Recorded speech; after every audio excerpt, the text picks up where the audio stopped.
सभी को नमस्ते। आपका इस चैनल पर वेलकम। हम सीख रहे थे प्रश्नावली 10.2 सीख रहे थे जो चल रही थी, उसके हमें 5 क्वेश्चन कर लिए थे। छठा क्वेश्चन आपके सामने क्या है? छठा क्वेश्चन, त्रिभुज एबीसी का लंब केंद्र P है, सिद्ध कीजिए त्रिभुज पीबीसी का लंब केंद्र बिंदु A है। आपको दिया हुआ क्या है? इस बात के अंदर क्या दे रखा है? एक तो दिया हुआ सिद्ध करना, रचना आवश्यकता है, तो ऊपर की 4 चीजें उसमें आवश्यक है। पहला आपको जैसे दिया हुआ है P किसका लंब केंद्र है? त्रिभुज एबीसी का है। हमने क्या लिया? त्रिभुज ए बी सी लिया। लंब केंद्र का तात्पर्य क्या हो गया? हर शीर्ष बिंदु से आप लंब केंद्र की आपको परिभाषा बताई थी एक पहले वाले वीडियो के अंदर। लंब केंद्र क्या होता है? शीर्ष से समभुजा पर बनाया गया 90 डिग्री कोण इस प्रकार, अतः एडी किस पर लंब हो गया? बीसी पर हो गया। ये पी लंब केंद्र हो गया, या तीनों जो लंब केंद्र डालेंगे वो पी से होकर ही गुजरते हैं। इसका तात्पर्य ये हो गया, या बिंदु पर क्या हो गया? इसका पी बिंदु हो गया। अब आपको सिर्फ क्या करना है? त्रिभुज पीबीसी का लंब केंद्र क्या कहलाएगा? ए कहलाएगा। पीबीसी कौन सा होगा? देखिए ये पी बी सी हो गया। इनका लंब केंद्र क्या कहला रहा है? ए कहला रहा है। तो पीबी से तीनों शीर्षों से कोई बिंदु हम ज्ञात करते हैं तो क्या जाना चाहिए? बिंदु ए पर होना चाहिए। तो लंब आंतरिक की तरफ और बाहर की तरफ दोनों तरफ खींचा जा सकता है। इसके अंदर तरफ से दिया हुआ और पीबीसी वाले क्या चले जाएंगे? बाहर की तरफ चले जाएंगे। पी बी सी एक तो अंदर की तरफ आ रहा है, फिर ये क्या जा रहा है? बाहर की तरफ। तीनों जाके ए पर मिलेंगे, इसलिए केंद्र बिंदु क्या हो गया? इसका ए हो गया। रचना हमने क्या की? देखिए रचना क्या की? एपी बीपी और सीपी। एपी बीपी और सीपी उसको हमने आगे बढ़ाया, काटर बढ़ा डी बी ए पर क्रम से भुजा बीसी एसी और एपी पर काटते हैं। अब जाके जब भी हम लंब डालेंगे किसी भी लंब के अंदर पी बिंदु पे, तो एपी और बीपी और सीपी तीनों एक बिंदु पर आ रहे हैं। इसको आगे बढ़ाएंगे, लंब डालेंगे, कहाँ डालेगा? ये इस एसी भुजा पर आ जाएगा, बीसी भुजा पर और एपी भुजा पर आ जाएगा। जिससे उत्पत्ति क्या हो जाएगी? एडी लंब किस पर हो जाएगा? बीसी पर हो जाएगा। इसी प्रकार आपका बीई लंब एसी पर हो जाएगा और सी एफ सॉरी या ए नहीं है एफ है, सी एफ लंब किस पर हो गया? एफ बी पर हो गया। ये आपको चीजें दी भी है जो रचना के दौरान हमने की है। अब आपको पता है कि जो आपको एडी दे रखा है, आपको पीपीसी का पूछा है लंब के अंदर, ये पूछा है आपको पता है एडी लंब बीसी पहले से दे रखा है। एडी लंब बीसी दे रखा है तो पीडी लंब क्या होगा? बीसी तो होगा। तो क्या लिखा है? एडी लंब बीसी लिखा है। बाद में देखा है बीई लंब क्या दे रखा है आपको? एसी दिया हुआ है। बीई लंब किस पर दे रखा है? एसी दिया हुआ है। यदि उस भुजा की आदि की बात करें तो जो आपके पास कौन सी भुजा होगी? एबी भुजा होगी। तो एबी भुजा किस पर लंब होगी? आपको पता है एबी भुजा त्रिभुज इतना ही है, ये त्रिभुज है तो भुजा आधी लेंगे, इसकी आधी भुजा लेंगे। यदि आपको सीए लंब किस पर दे रखा है? एपी पर दिया हुआ है तो एपी पर लंब क्या होगा? पूरी भुजा ही होगी सीए। सीए लंब किस पर है? एपी पर। तो सीपी लंब किस पर होगा? एपी पर होगा। या एपी लंब किस पर हो जाएगा? सीपी पर हो जाएगा। या कोई रेखा विनिष्ठ रेखा हो तो आधी यदि वो पूरी भुजा लंब है तो उसका वो छोटा भाग होगा वो भी क्या कहलाएगा? लंब। तो इनको ऐसे भी लिख सकते हैं, एपी लंब सीपी या सीपी लंब एपी लिख सकते हैं। इसी प्रकार आप क्या लिखोगे? एसी लंब है, बीपी लिखोगे तो एसी लंब क्या दे रखा है आपको? बी दे रखा है पहले से, बी लंब क्या दे रखा है? एसी दिया हुआ है। तो बीपी लंब तो इस त्रिभुज का पीबीसी का भाग इतना ही है। तो यदि ये पूरी भुजा इस पर लंब है तो ये बीपी भी क्या होगा? इस पर लंब होगा, एसी पर होगा। यानी तीनों जो विनिष्ठ बिंदु क्या आ रहा है, जैसे उसके अंदर तीनों बिंदु क्या आ रहा है विनिष्ठ उसके अंदर? एडी एबी और एसी सभी के अंदर आपको क्या प्राप्त हो रहा है? पी प्राप्त हो रहा है। यानी सभी जाके किस पर प्राप्त हो रहे हैं? आपको ए पर मिल रहे। अतः क्या कह सकते हैं? ए त्रिभुज पीबीसी किसका लंब केंद्र हो गया? ए का लंब केंद्र। और क्योंकि तीनों जो आपको लंब केंद्र खींचे जाएंगे पीबीसी वाले और सभी किस पर मिलेंगे? जाके ए पर मिलेंगे। कह सकते हैं ए इसका लंब केंद्र है। समझ आ गया होगा तो लाइक का बटन दबाए। लाइक जो आपको दे रखा है नीचे प्रेस करके जरूर बताएं। हमारे पूरा समझ आ गया है क्वेश्चन। नेक्स्ट सवाल बहुत अच्छा सवाल है, थोड़ा सा ध्यान से देखना आपको। त्रिभुज एबीसी का समद्विबाहु त्रिभुज है। क्वेश्चन के 8 हमने क्या किया? 7वें क्वेश्चन आपको छोड़ दिया है कि हमने एक क्वेश्चन किया था पीछे, याद होगा आपके। 7वें क्वेश्चन के जैसा सेम टू सेम क्वेश्चन दिया हुआ है, अतः हमने उसको छोड़ दिया आपके लिए। हमने सीधा 8वें क्वेश्चन दोनों एक दूसरे के चेंजेस किए। तो त्रिभुज एबीसी एक समद्विबाहु त्रिभुज है जिसमें AB बराबर AC और BC का मध्य बिंदु D है। तो आपको सिद्ध करना है परिधि के अंदर, अंतः के अंदर, लंब केंद्रता, केंद्र, ये सब चीजें बताई हुई है आपको। क्या क्या बताया देखो, परिधि के अंदर कहाँ स्थित होता है, भुजाओं के लंब समद्विभाजक बिंदु परिधि के अंदर स्थित होता है। अंतः के अंदर कोणों का जो समद्विभाजक बिंदु होता है उस पर, और लंब के अंदर, लंब किस पर स्थित होता है, 90 डिग्री कोण हो, और केंद्र के माध्यिकाओं पर स्थित होता है। अतः आपको पहले क्या देंगे, समद्विबाहु त्रिभुज है तो काम में ले लीजिए ए बी और सी। क्या देगा, ए बी सी एक समद्विबाहु त्रिभुज, ए बी बराबर है सी, ये दो भुजें बराबर है, बी सी का मध्य बिंदु डी है और इनसे मिला दिया गया, मध्य बिंदु ये भुजा बराबर है। अतः दो त्रिभुज बन गए, वो सभी क्या हो गए, बराबर हो गए। तो आप इसमें क्या क्या लिख सकते हैं, देखो दिया हुआ है, क्या दिया है आपको, त्रिभुज ए बी सी में ए बी बराबर ए सी तथा भुजा बी सी का मध्य बिंदु क्या बताया आपको, डी बताया है। इनके बाद आपको क्या दे रखा है, ध्यान से देखिए, सिद्ध करना है, क्या सिद्ध करना है, सिद्ध कीजिए परिधि के अंदर, अंतः के अंदर। तो लिख सकते हैं हम परिधि के अंदर, अंतः के अंदर, लंब के अंदर और केंद्र के सभी बिंदु डी पर स्थित है। उपपत्ति, ध्यान से देखिए, उपपत्ति में सबसे पहले क्या दे रखा आपको, सिद्ध क्या करना है, परिधि के अंदर सिद्ध करना है। सबसे पहले आपको क्या लेना है, परिधि के अंदर है तो पहले लिख लीजिए परिधि के अंदर होता क्या है, परिधि के अंदर, परिधि के अंदर किस पर स्थित होता है, भुजाओं के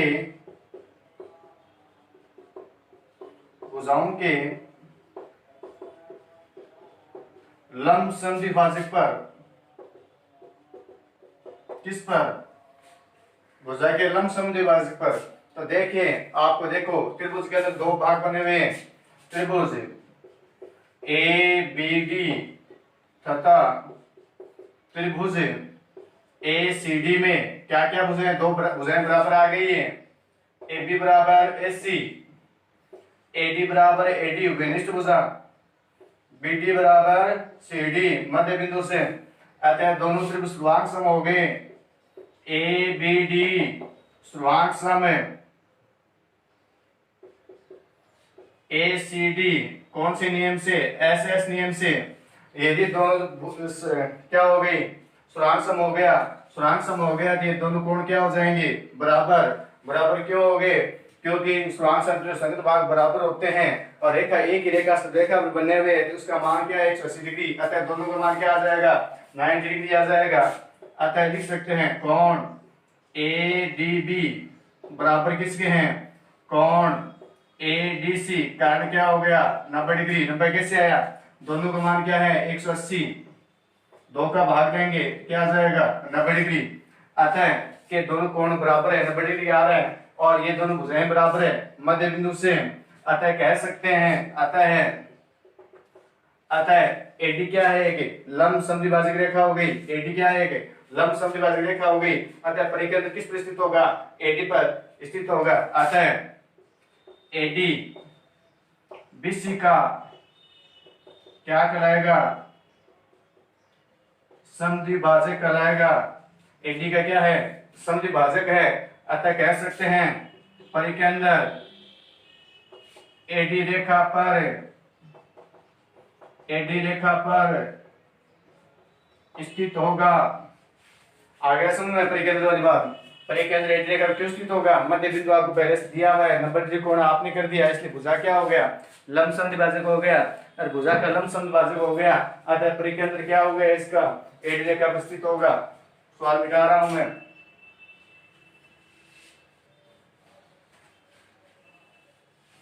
आगे देखो, आगे क्या था इसके अंदर, अंतः के अंदर था, अंतः के अंदर 2 नंबर। अच्छा सवाल है, ध्यान से देखें, अतः के अंदर किस पर स्थापित होता है? कोणों के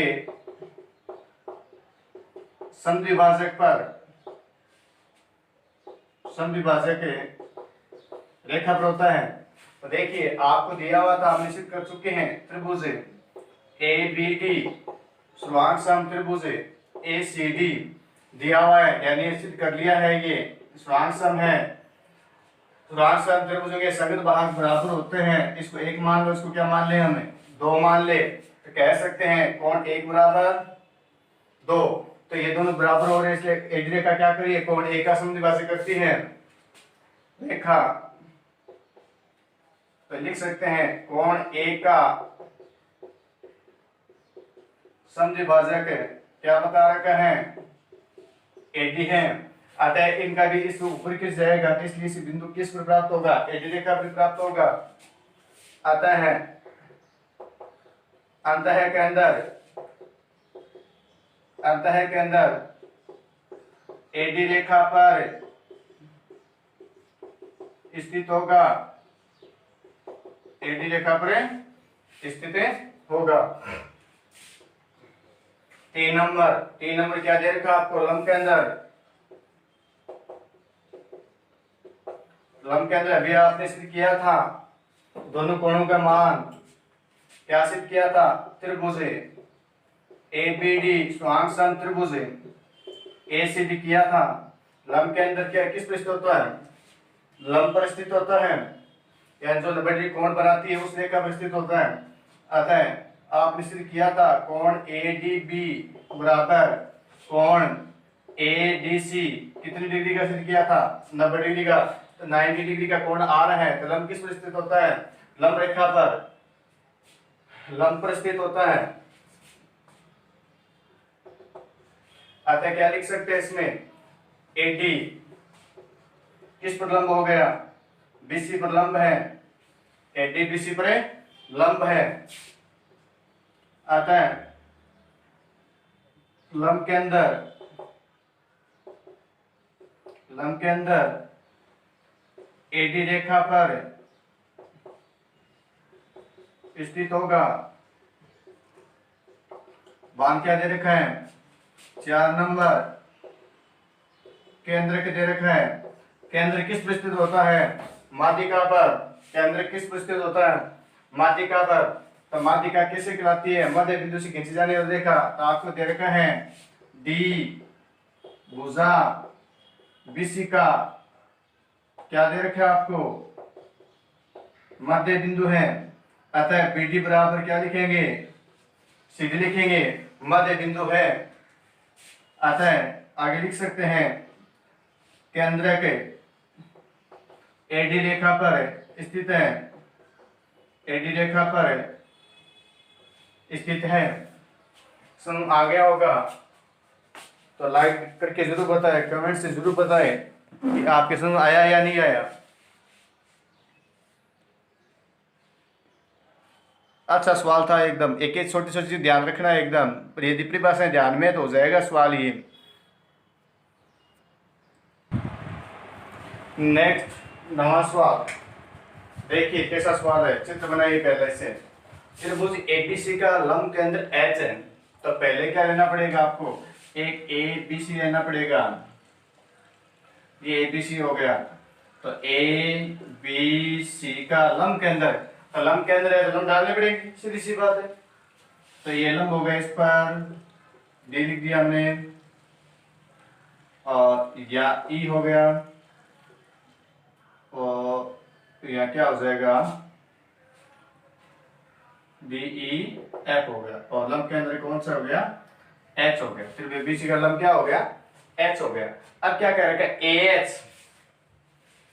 एच का मध्य बिंदु क्या बताया आपको, अक्ष बताया है, इसका मध्य बिंदु जैसे हमने ले लिया अक्ष।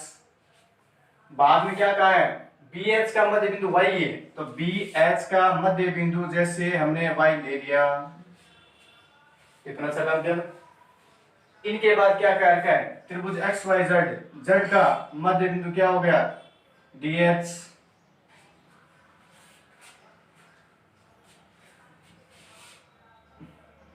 आपके एक्स वाई जेड कॉलम के अंदर तो एक्स वाई जेड सभी मिलाएंगे तभी पता चलेगा ना भाई, इनको इनसे मिला दिया, इनको इनसे मिला दिया।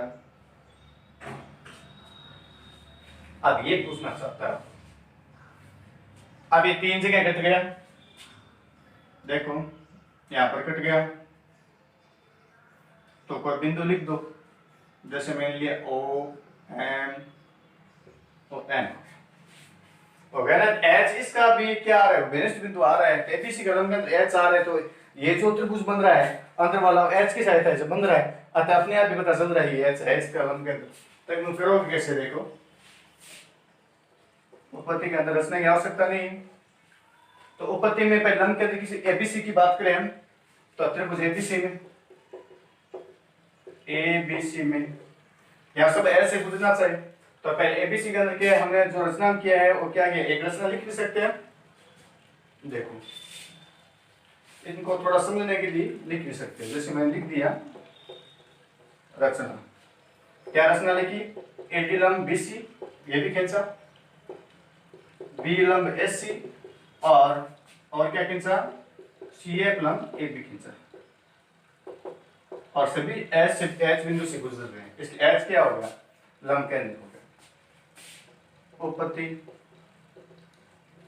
उपपत्ति के अंदर देखो क्या है, सबसे पहले जो आपको रचना से काम मिली है, एडी लंब बीसी दिया हुआ है, एडी लंब किस पर है, बीसी पर, पता है कि YZ और मध्य बिंदु से जो रेखा मिलाते हैं हम त्रिभुज की किसी दो भुजाओं को, तीसरी भुजा की उस समांतर होती है, तो YZ और BC दोनों क्या है, समांतर है, तो समांतर है तो एडी लंब BC पर आएगा, तो एडी लंब किस पर आएगा, YZ पर ही आएगा, सिंपल सी बात है, YZ पर आएगा, YZ आएगा तो हम क्या कह सकते हैं, देखो अक्ष से O भी किस पर लंब हो गया, YZ, तो अक्ष O और AD एक रेखा के कौन से बिंदु हो गए, वो वेनिष्ठ बिंदु हो गए, जिसको हम कहते हैं एक ही कौन सी रेखा बोलते हैं, उसको हम बोलते हैं ना परिच्छेद, एक जो करती है परिच्छेद कहते हैं, एक ऊपर जाते हैं संपाती है, कहने का तात्पर्य क्या हो गया, एडी और एक्स ओ एक दूसरे संपाती है, यदि एडी लंब बीसी है तो एक्स ओ भी क्या है, लंबी है,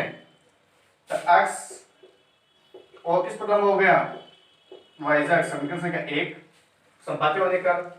बाद में ले सकते हैं बीई लंब, किस पर लिया हमने, एसी, इसी प्रकार इसमें वाई एम हो गया, तो वाई एम लंब किस पर हो गया, एक्स जेड पर,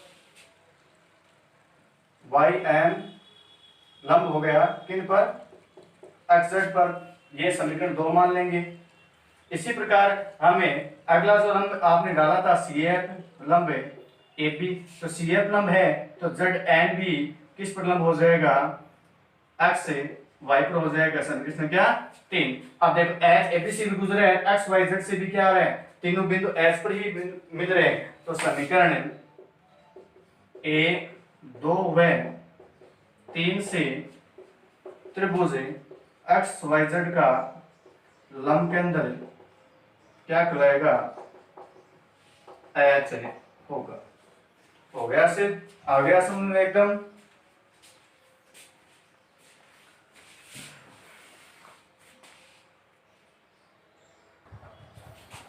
दस पॉइंट तक लास्ट सवाल, 10 सवाल थे उसके अंदर, और इनके बहुत सारे और इम्पोर्टेंट क्वेश्चन हैं 3-4 जो परीक्षा में लगभग 90% आने के समान है, वही बताऊंगा मैं नेक्स्ट क्लास के अंदर। अब आपका 10वां क्वेश्चन था, त्रिभुज एबीसी भुजा बीसी में वह बिंदु किस प्रकार ज्ञात करेंगे जो भुजाओं एबी और एसी से समदूरस्थ है। तो हमने एक आकृति ली, एबीसी की बात हो रही है इसके अंदर, तो ए बी और सी, एबीसी भुजा बीसी में बिंदु किस प्रकार करेंगे, तो बीसी पर ऐसा बिंदु ज्ञात करना है जो एबी और एसी से बराबर दूरी पर हो, एबी और एसी से बराबर दूरी पर हो, तो वो क्या करता है, समद्विभाजक करते हैं किसका, कोणों का। तो त्रिभुज एबीसी में कोण ए कोण का समद्विभाजक है, भुजा बीसी का लंब समद्विभाजक खींचेंगे तभी आएगा बराबर। कि आपको पता है कि मान लेते हैं, मैं ऐसे उल्टा मान लो इसको, ए बी सी, आपने अभी सीखा था लंब केंद्र के बारे के अंदर, परिकेंद्र के बारे में सीखा था, परिकेंद्र तब होता है तब भुजाओं से बराबर दूरी पर स्थित हो, जैसे सुसे। तो इसका हम लंब समद्विभाजक करेंगे तो ये भुजा क्या आ जाएगी बराबर। तो इनका जो बिंदु हम ज्ञात करेंगे वो बराबर दूरी पर हो। बराबर दूरी पर ज्ञात करने का तात्पर्य क्या हो गया, हमें जो BD बराबर DC ज्ञात करना है। BD बराबर क्या ज्ञात करना है आपको, DC ज्ञात करना है। ये बात पूछ रखा है। जो भुजाओं AB और AC से समदुरुस्त हो वह बिंदु किस प्रकार खींचेंगे, कहां से खींचेंगे, बीच से किस प्रकार खींचेंगे, जो क्या होना चाहिए BD बराबर DC होना चाहिए। तो हम क्या करेंगे, कोण का समद्विभाजक करेंगे, भुजा BC का लंब समद्विभाजक करेंगे। अतः क्या लिखेंगे, त्रिभुज ABC में कोण A का कोण समद्विभाजक। तो कोण समद्विभाजक क्या लिया हमने, AD लिया, एवं भुजा BC का लंब समद्विभाजक खींचेंगे आधे ज्यादा प्रकार खोलकर। जब वो बिंदु D प्राप्त होगा वो क्या होगा, वो अतः दोनों समद्विभाजक एक बिंदु कहां पर मिलते हैं आपके पास, O पर मिलते हैं। देखिए साहब वो मान लो एक बात, तो बिंदु O क्या है, B से और C से क्या है बराबर है, BO बराबर C। ये दोनों जाके क्या मिलेंगे आपके O पे मिलेंगे। अतः ये दोनों समद्विभाजक एक बिंदु O पर मिलते हैं। कोण A का और भुजा BC का समद्विभाजक कहां मिलेगा, O पे मिलेगा। तो O दोनों से क्या होगा बराबर दूरी पर होगा। सुन आगे है, अपने दोस्तों के ज्यादा से ज्यादा उसको शेयर करें जिससे सभी का फायदा हो सके, और उसको सब्सक्राइब करें। धन्यवाद सभी को। अगली क्लास का वेट करें और टाइम वेस्ट नहीं करें।